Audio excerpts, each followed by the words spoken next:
সংবাদ পাঠ মহিলারাই বেশি করে কেন বলতো? পুরুষ সংবাদ পাঠক আছে কিন্তু পরিমাণে খুব।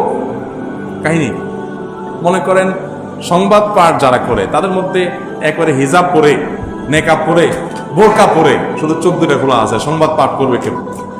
কোনো চ্যানেল চাকরি দিবে?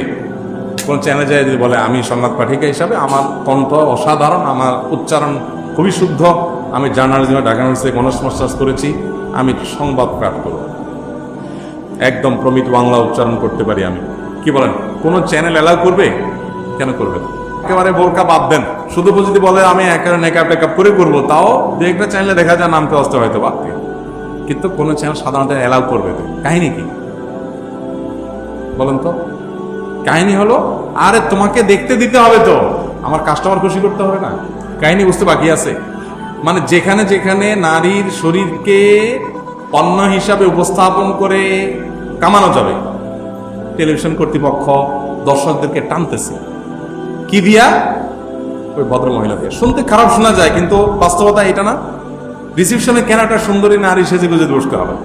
আচ্ছা, যারা বলেন যে আমরা নারীর অধিকার আদায়ের জন্য নারীকে আমরা পরের উপর নির্ভরশীল করতে চাই না, আমরা নারীর উপকার করতে চাই, নারীবাদী, কল্যাণকামী, তারা জোয়ান জোয়ান সুন্দরী সুন্দরী মেয়েগুলো ধরে ধরে এনে চাকরি কেন করে?